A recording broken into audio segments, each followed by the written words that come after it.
Access Minnesota. Issues that matter to you. Access Minnesota brings you the newsmakers and the stories that shape our everyday lives, with analysis from University of Minnesota faculty experts. Now, here's Jim Dubois. Academic freedom is a basic tenet of American higher education. College campuses are supposed to be places where a wide variety of contrasting viewpoints are openly debated. But a recent Pew study indicated that up to 40% of millennials, the core demographic of today's college students, would actually prefer that the government restrict certain kinds of offensive speech. This month on Access Minnesota, we look at this issue of academic freedom with University of Minnesota professor Jane Kirtley. Jane Kirtley is the Silla Professor of Media Ethics and Law at the University of Minnesota's School of Journalism and Mass Communication. She is also Director of the Silla Center for the Study of Media Ethics and Law. Professor Kirtley, welcome back to Access Minnesota. Thanks so much.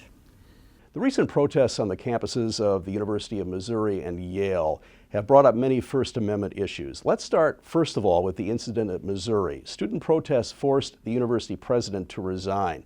During these protests, both professors and students attempted to block media access to some of the events. Were these professors and students out of line in trying to limit the access of the press? Well, I would certainly say in terms of the First Amendment writ large that they were, but if you're asking from a legal perspective, a lot depends on exactly where it happened and what the legal status of the space was. At state universities, which of course are government property, most universities are treated as, at the very least, designated public fora. And that means that in those spaces, expressive activity can take place. That includes, of course, the right to protest, but it also includes the right of the press and the public to cover or report on what's going on there. Without anything else designating the space as the private property of this particular group of students, I would say they had absolutely no right to try to prohibit the journalists from covering what was going on there. Do journalists have any special rights of access that private citizens do not? That's a complicated question because it varies from jurisdiction to jurisdiction. The Supreme Court of the United States has many times said that the rights of the press and the public are coextensive, meaning that we have the same rights. Practically speaking, of course, journalists often do have special access rights, but those are usually based on a statute. For example, California has a statute that gives journalists a right to go onto school property, public school property, whereas the general public would not have that right. In Ohio, there's a law that gives journalists special rights of access to accident scenes and scenes of disaster, like plane crashes, that the general public would not be able to enter. But that's really the exception rather than the rule. Most states don't have laws like that, and so admitting the press into designated areas where something bad is happening, like a fire or something like that, is usually really at the discretion of law enforcement, fire officials, and so forth. If they think it's something they can do without compromising their rescue efforts, they will do it. If they don't, they won't. The protesters at the University of Missouri were advocating for a safe space for students on campus. Does this raise any ethical issues? Should journalists be sensitive to a desire to maintain some level of privacy? If you're in a public space, I would argue no, that you don't have an expectation of privacy or safety in a public space. If you want a private space, then you should go find yourself a private space. And then I would say that's an entirely separate issue, both legally and ethically. If students in privately owned, non-university housing choose to say, we don't want any reporters on our porch in our house, I would think they would have every right to do that, and I would encourage journalists to respect that. But if you're talking about public spaces, particularly sidewalks, commons, other kinds of places where the general public freely can come and go, I think it is absolutely legitimate for journalists to cover what's going on there, assuming something newsworthy is happening, of course. During the month of November, after the shooting of Jamar Clark by a Minneapolis police officer, protesters have been camping outside the police department's 4th Precinct station. The mayor of Minneapolis and other city leaders have called for an end to the protests at the precinct. What is the right of the protesters to continue to congregate even when public officials are urging them to vacate the area? Well, I think the public officials know that their authority to actually force the protesters to move is fairly limited. unless, of course, they are obstructing a space in a way that would be hazardous to health and safety. And one of the arguments that has come up in recent days has been because of snow, because of fire safety, things like that there's a need to move the protesters, or preferably in the eyes of those in authority, to disperse the protesters to eliminate those concerns.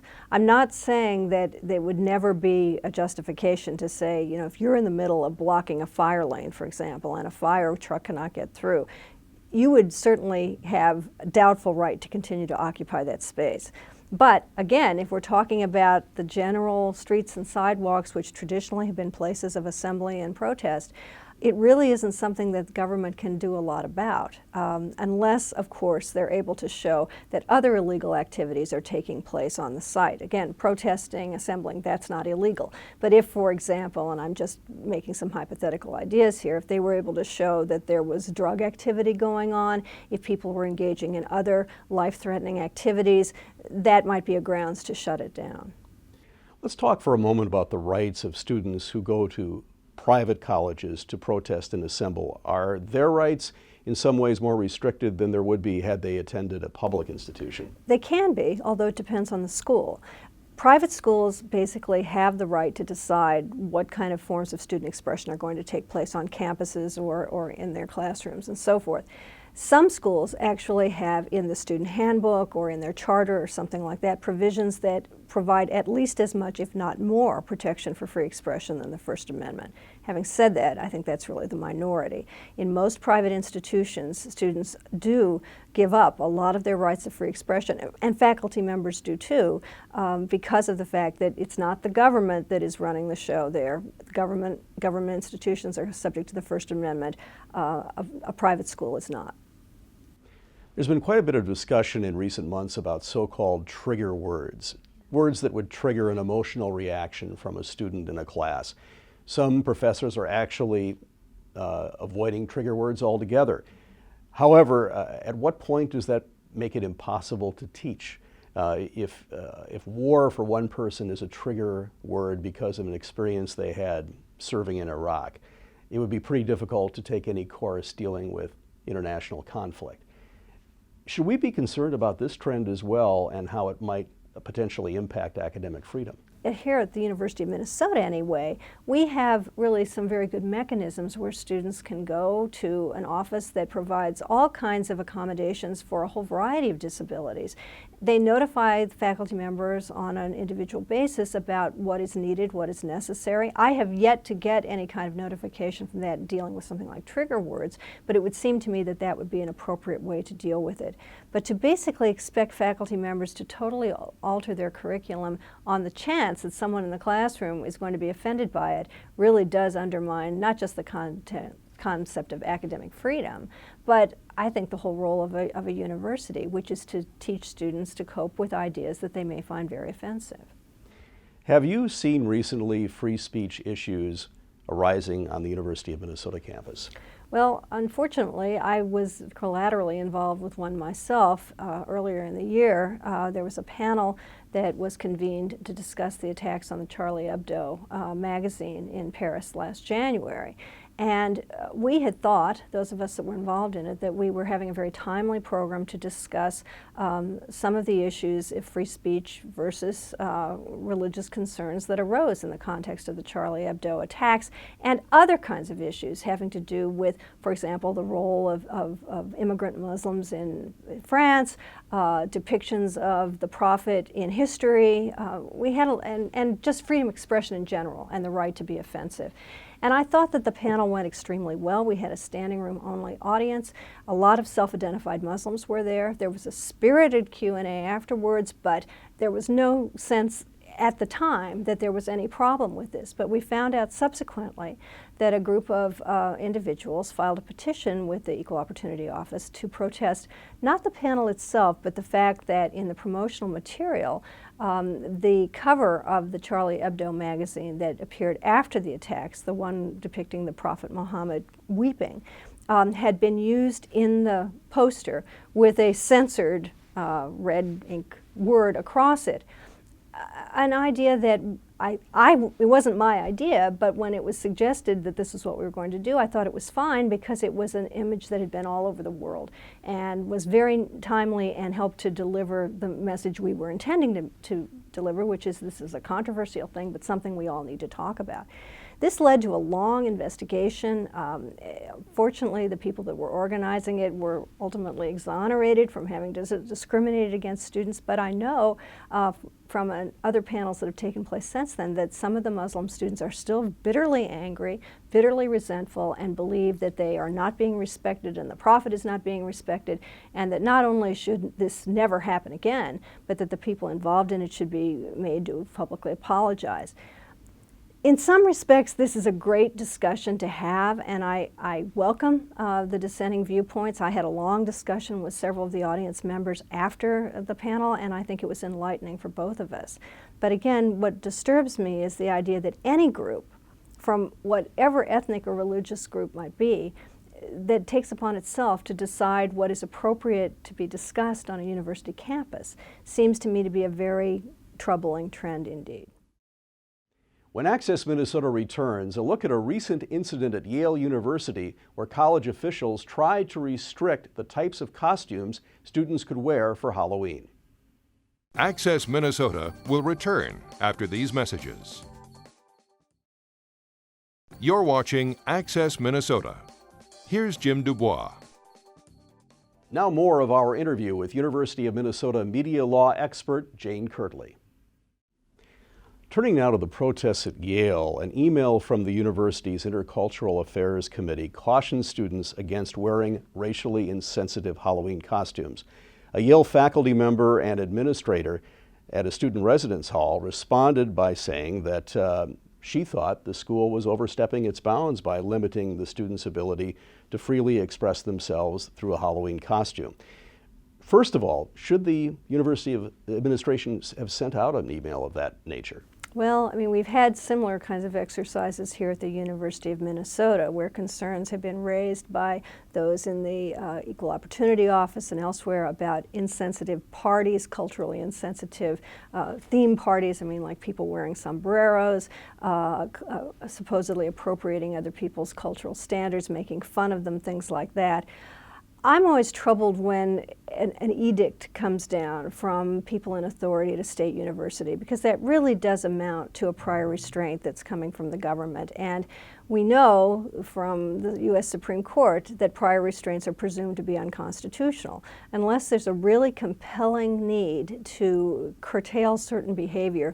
And I would use in that category, for example, if you're talking about true threats to actually do bodily harm to someone, that's another matter. But here we're talking about something that some people will find offensive. And the argument against this kind of an edict is that it allows students to learn to cope with these kinds of things from both sides, both from the side of the student who finds it offensive and hurtful, and also from the side of the student who perhaps unthinkingly has taken on this costume or something like that. It's a difficult line to balance because, of course, university administrators, like anybody else in higher education, believes that part of their role is to educate students, and it's educate the whole student, not just teach them science or statistics or something like that. So it's difficult, but again, I'm always bothered myself when I see these directives come from the administration, because I think that they're sending an unfortunate message that basically the government can decide what is appropriate expression and what is not. When the faculty member at Yale questioned the authority of the university to restrict Halloween costumes based on potentially offending people, there was a tremendous backlash against her comments from the student body. Yes. Did that surprise you? It would have a few years ago. It really doesn't now. Things are very different on university campuses today than they were really just a few years ago. And I don't know exactly what the root of it is. There are many, many theories about it. But on the one hand, of course, we want students to express their viewpoints, to make their thoughts known. If they think there's an injustice being done, they should certainly register those concerns. But having watched some of the video of the confrontation between one of these Yale faculty members and a student there, I was just appalled. And what it reminded me of, quite frankly, was old newsreels of the Cultural Revolution in China, where students were shaming their professors, calling them fools and dunces, subjecting them to humiliating acts. In one respect, I suppose you could just say this is one of these cyclical things that happen and where students are trying out their wings and testing the limits, and that's all a very good thing. But what concerns me about it is that it's predicated on this notion that they should be able to decide who and how people are going to express ideas. Controversial ideas don't go away just because you drive them underground. They need to be addressed, and I think part of what we as educators need to do is teach our students how to argue against them with better speech, not suppressing these things, but explaining to people why they're wrong. Let's talk for a moment about the code of conduct that some universities and colleges have established. Is that within their legal rights to place those kind of restrictions on students' expression and free speech? And do you anticipate there will be some backlash against that at some point? Well, there already has been backlash. There are many groups that oppose these kinds of conduct and expression codes, and we will see more litigation over them. I'm quite confident in the coming years. Exactly what the university's authority is in situations like this is often really unclear. Insofar as the university can show that what they're doing is directly related to their legitimate educational purposes and goals. For example, if they're able to show that restricting what students enrolled in a professional program say or do in the context of the professional services that they're supplying, say in a clinical setting or something like that, the likelihood would be that the university would be found to be within its authority to do that. As you move out of the academic setting itself, and especially as you move off campus, the authority of the university becomes a lot less clear. Here at the University of Minnesota, for example, there have been questions raised about whether the university can, in concert with the First Amendment, be able to regulate what kind of expressive activities students engage in when they're off campus. Just how far does the long arm of the University of Minnesota or any state university extend once you're outside of the school-sponsored or curriculum-related activities that are going on? I mean, it would be one thing to say we're going to insist that our athletic teams not engage in certain kinds of conduct when they're off campus playing in a conference game. That's one thing. It's very different to suggest that if a bunch of fraternity guys get in a bus and drive over to Wisconsin, that the university has authority to control whether or not they're engaging in underage drinking, for example.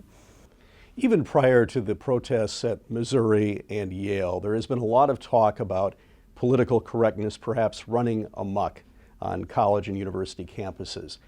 We saw incidents, for example, at one institution where a production of the Vagina Monologues was shut down because the play excludes transgender experiences.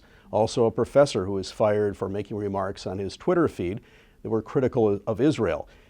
What rights as a student group putting on a play or a professor tweeting do you have at college, and should we be concerned that these rights are not being protected in all cases? Well, I think we should be concerned about the curtailment of these rights because, from my point of view, the cure for speech we find offensive is more speech.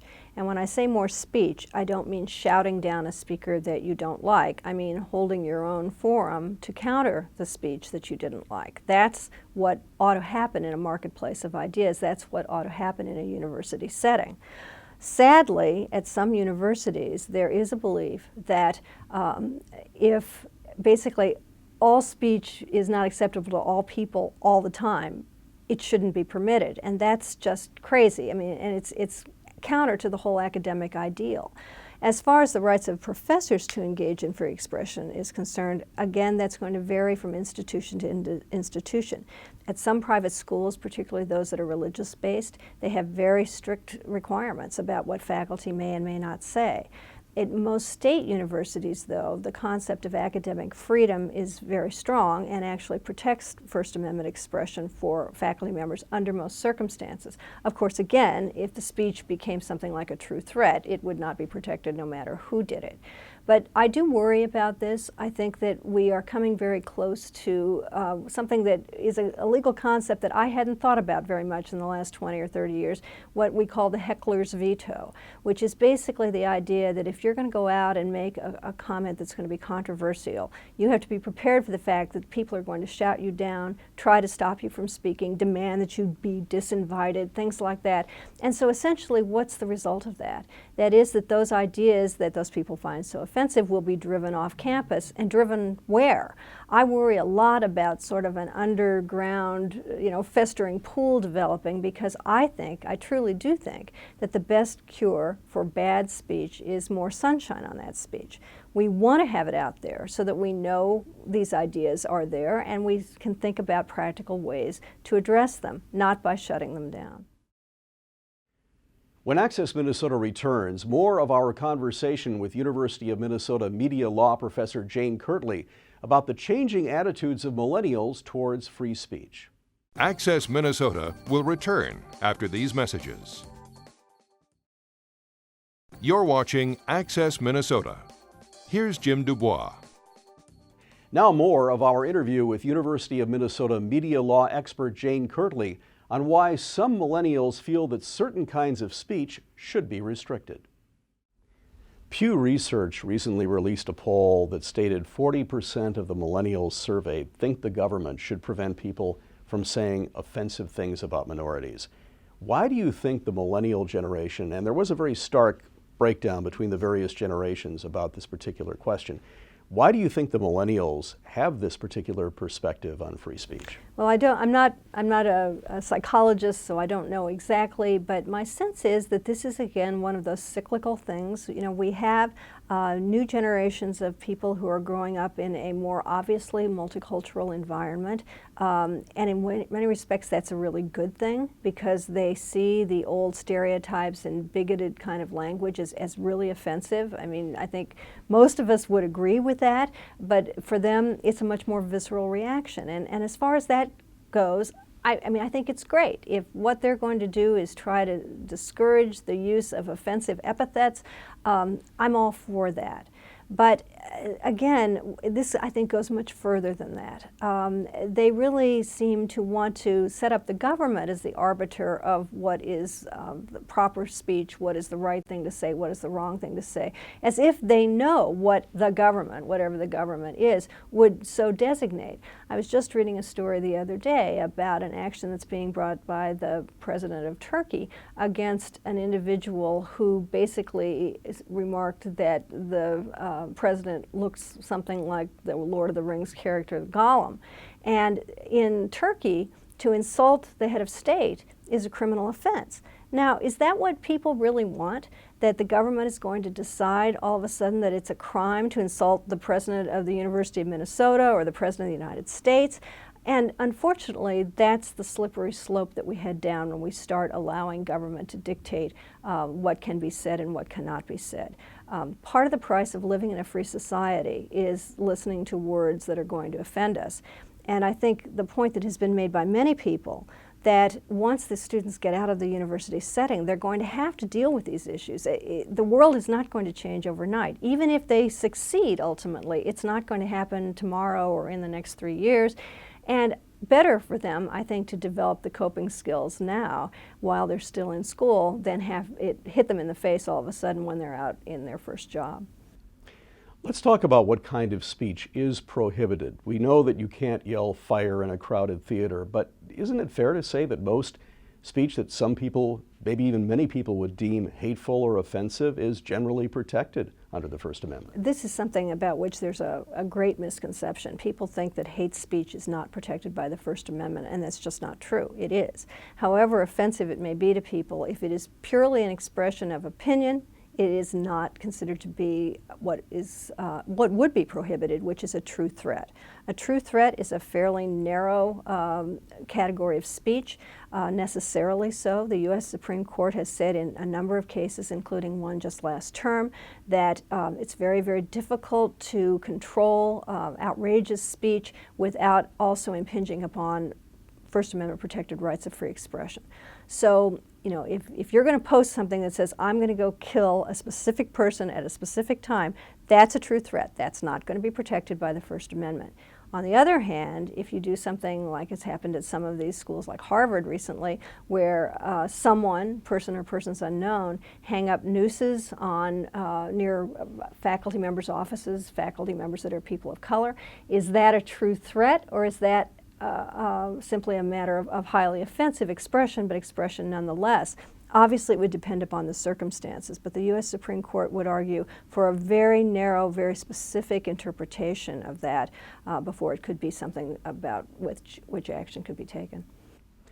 Do you think the fact that hate groups and terrorist organizations are recruiting and organizing via social media is raising an alarm, perhaps with millennials, the so-called digital natives who understand the power of this media? And could that be contributing to the 40% of millennials who think perhaps speech should be censored in certain cases? Is there a fear that new technology is enabling hateful speech to become more hateful and perhaps more dangerous?